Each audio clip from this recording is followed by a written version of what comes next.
कार्यक्रम के पुण्यार्जक हैं विद्या अरह गुरु भक्त परिवार संघ, श्रीमान विजय हितकारी, पुत्र श्री मोहित सविता जैन, तहसीलदार दमोह मध्य प्रदेश, बेटी मोली लब्धि जैन, दमोह मध्य प्रदेश, श्री शिखर चंद जी, धर्मपत्नी गेंदाबाई, शिक्षक, श्री अजित मंजू जी, श्री मुकेश अर्चना जैन, समस्त जैन परिवार, कुरवाई मध्य प्रदेश, श्री श्रेयांश, धर्मपत्नी मीना जी, शिक्षक, बेटा इंजीनियर प्रतीक जैन, बेटी दामाद गगन प्रीति जैन, सुधीर प्राची जैन, कुमारी सिद्धिका, आमर्श, हितार्थ, समस्त परिवार, कुरवाई मध्य प्रदेश, स्वर्गीय मातेश्वरी श्री द्रौपदी देवी, श्री चांदमल जी जैन, बेटा श्री मुकेश मेघा जैन, सुपुत्र श्री मोहित वैशाली करठया, समस्त करठया परिवार, कुरवाई मध्य प्रदेश, स्वर्गीय श्रीमती विमला अजित जी, पुत्र श्री रजनीश सपना जैन, बेटी मनु आर्या वीर जैन, समस्त पंकज परिवार, कुरवाई मध्य प्रदेश,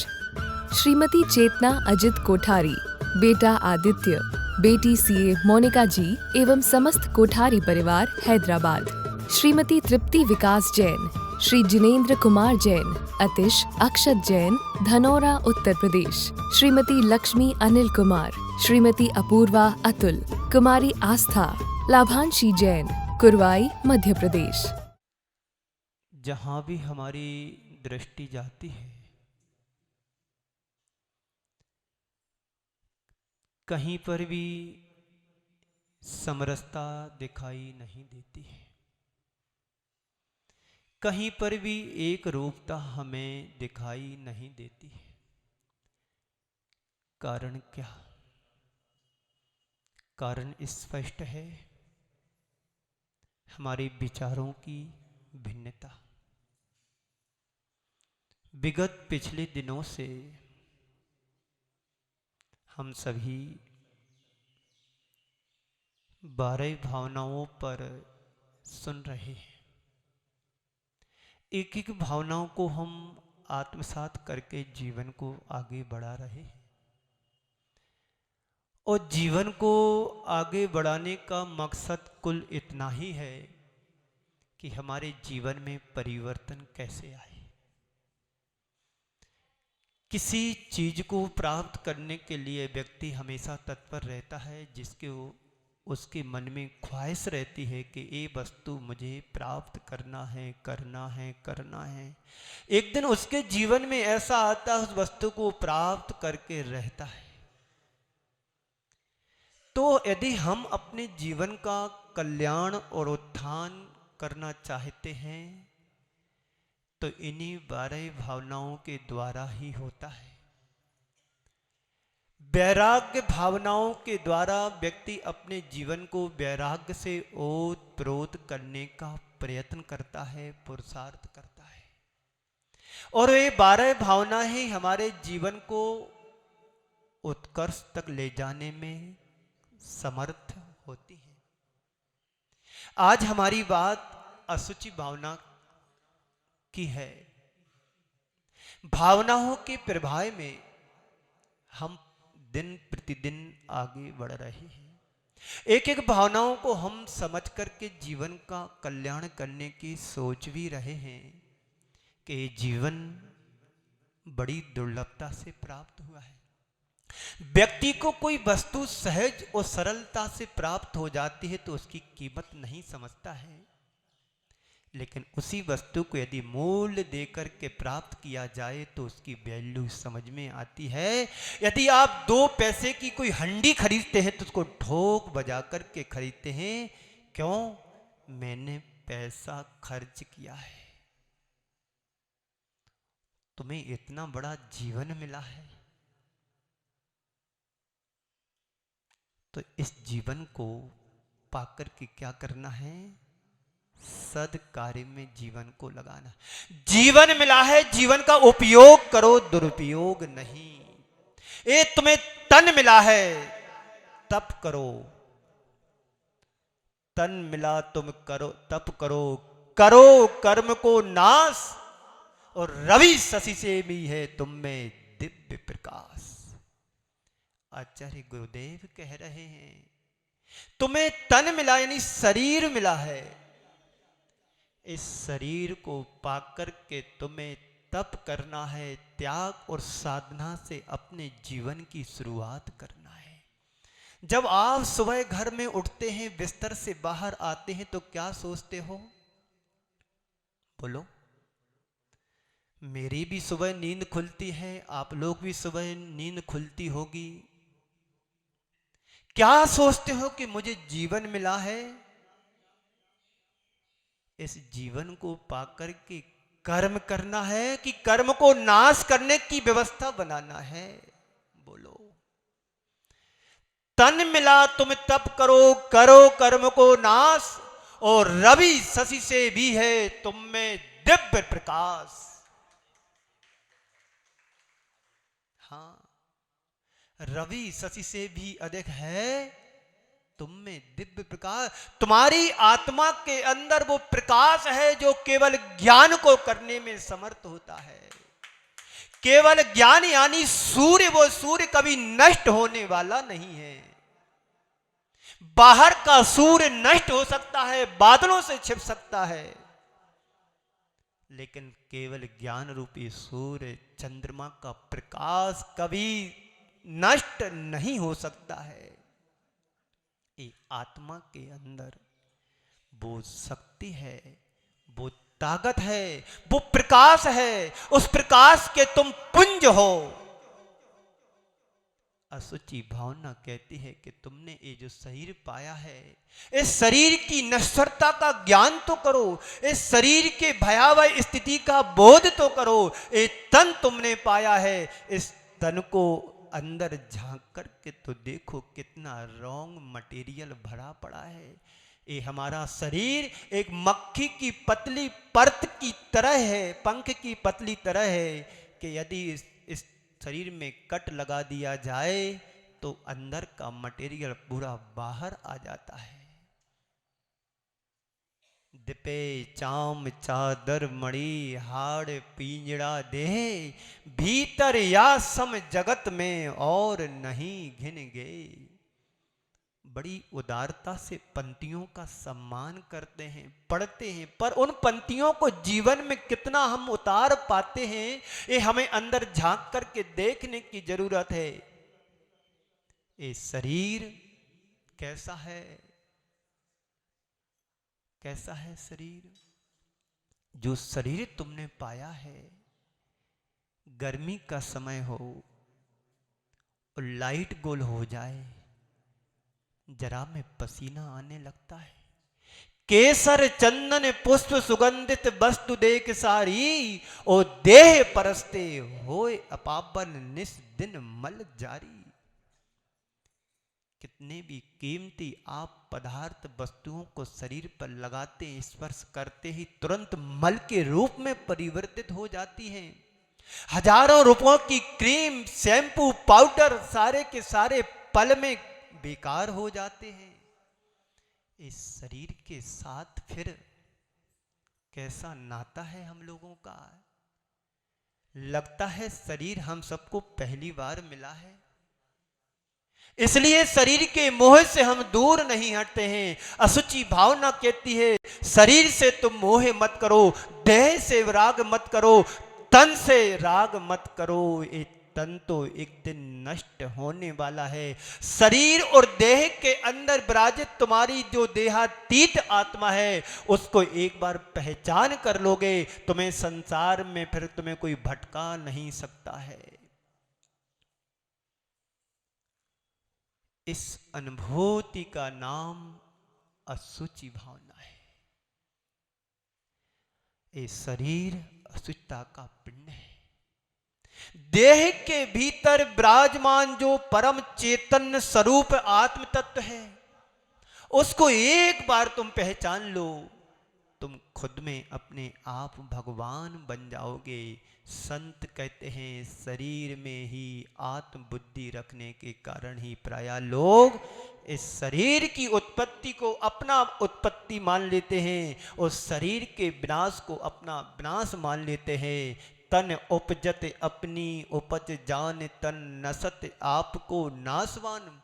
आचार्य कहते हैं शरीर के उत्पन्न होने पर तुम अपना उत्पन्न मान रहे हो और शरीर के नष्ट होने पर तुम अपने आप को नाशवान मान रहे हो। यही तुम्हारे जीवन की सबसे बड़ी अज्ञानता है। यद्देयस योपकाराय तद्देयस्य यापकारकम तद्देयस योपकाराय तज्जीवस्य यापकारकम। आचार्य पूज्य पाद स्वामी जी कह रहे हैं इष्टोपदेश में, शरीर का उपकार करने से आत्मा का अपकार होता है और आत्मा का उपकार करने पर शरीर का अपकार होता है। तुम क्या चाहते हो, आत्मा का उत्थान उपकार या शरीर का उपकार या उत्थान?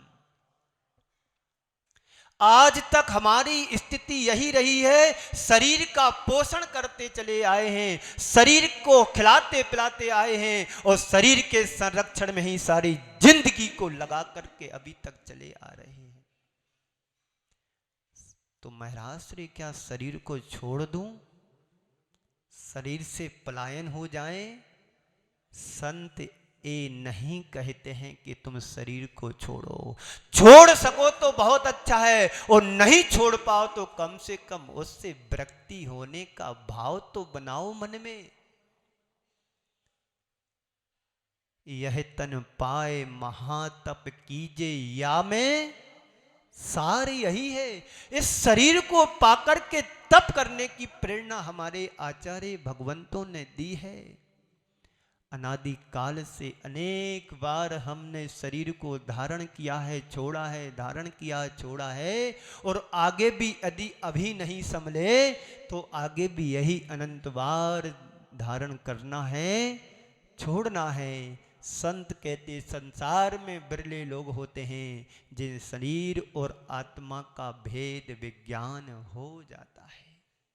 इस शरीर और आत्मा के भेद विज्ञान को करने वाले इस संसार में बिरले ही लोग होते हैं। जो शरीर और आत्मा को एक मान करके चलने वाले अनंत जीव हैं, उस अनंत में हम और आपकी सबकी स्थिति यही है। सब यही मान रहे हैं कि शरीर सो मैं हूं, पर संत कहते हैं जो शरीर हो वो तुम नहीं हो और जो तुम हो तुम वही हो, शरीर नहीं हो सकता है।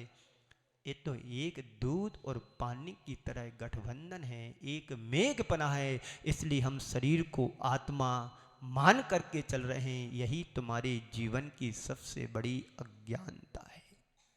ज्ञानी पुरुष संसार में रहता, उसके बीच में संसार नहीं रहता। वो संसार के बीच में रहता है पर उसके भीतर संसार नहीं होता है। देह के आकर्षण से हमें बचना चाहिए। असुचि भावना कहती है कि तुम देह के आकर्षण से बचो, शरीर के आकर्षण से बचोगे तो तुम आत्मा की ओर अपने आप को केंद्रित कर पाओगे। ये शरीर ऊपर से भले तुम्हें सुंदर सलोना दिखाई दे रहा हो, जिसके आकर्षण में तुम मुग्ध हो जाते हो। मुझे एक प्रसंग याद आ रहा है, प्रसंग बहुत हैं पर एक दो प्रसंग सुना करके बात को आगे बढ़ाऊंगा। राजगृह के राजपथ पर भिक्षुक उपगुप्त चला जा रहा था। राजगृह के राजमार्ग पर भिक्षुक उपगुप्त चला जा रहा था। कहीं से उसके कानों में मृदुल आवाज आई कि भिक्षुक तुम ठहरो ठहरो ठहरो। भिक्षुक ने अनसुना करके आगे बढ़ गया। पुनः आवाज आती है भिक्षुक रुको। फिर भी भिक्षुक रुका नहीं। अगले पल वह राज नर्तकी भिक्षुक के सामने खड़ी हो जाती है, पैरों में गिर पड़ती है कि भिक्षुक तुम कहां जा रहे हो?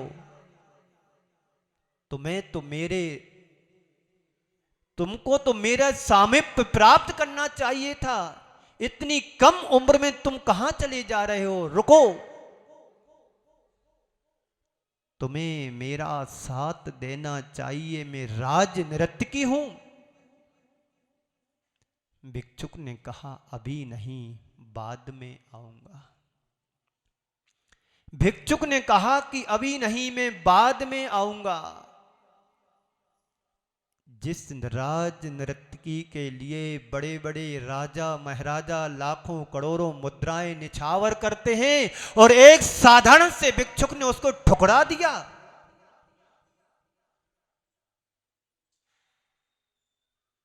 भिक्षुक अनवरत रूप से आगे बढ़ गया। समय पलटा, काल बदला। जिस राज नर्तकी के ऊपर लोग मुद्राएं निछावर करते थे, लुटाते थे उसके सामीप्य को पाने के लिए, वही राज नर्तकी कर्मोदय के कारण कुष्ठ रोग से गलित हो गई।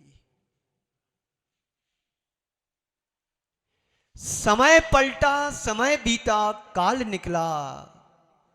पुनः वह भिक्षुक उसी मार्ग से गुजर रहा था।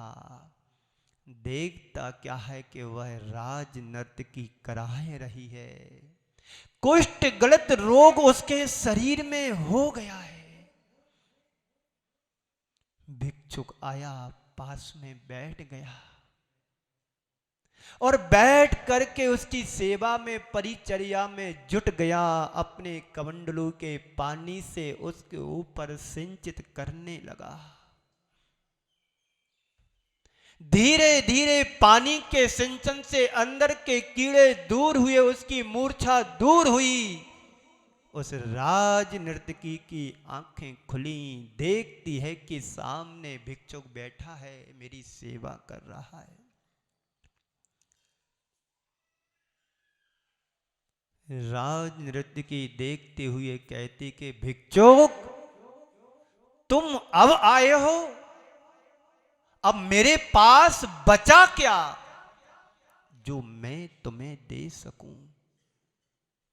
इस कार्यक्रम के पुण्यार्चक थे विद्या अरह गुरु भक्त परिवार संघ, श्रीमान विजय हितकारी, पुत्र श्री मोहित सविता जैन, तहसीलदार दमोह मध्य प्रदेश, बेटी मोली लब्धि जैन, दमोह मध्य प्रदेश, श्री शिखर चंद जी, धर्मपत्नी गेंदाबाई, शिक्षक, श्री अजित मंजू जी, श्री मुकेश अर्चना जैन, समस्त जैन परिवार, कुरवाई मध्य प्रदेश, श्री श्रेयांश, धर्मपत्नी मीना जी, शिक्षक, बेटा इंजीनियर प्रतीक जैन, बेटी दामाद गगन प्रीति जैन, सुधीर प्राची जैन, कुमारी सिद्धिका, आमर्श, हितार्थ, समस्त परिवार, कुरवाई मध्य प्रदेश, स्वर्गीय मातेश्वरी श्री द्रौपदी देवी, श्री चांदमल जी जैन, बेटा श्री मुकेश मेघा जैन, सुपुत्र श्री मोहित वैशाली करठया, समस्त करठया परिवार, कुरवाई मध्य प्रदेश, स्वर्गीय श्रीमती विमला अजित जी, पुत्र श्री रजनीश सपना जैन, बेटी मनु आर्या वीर जैन,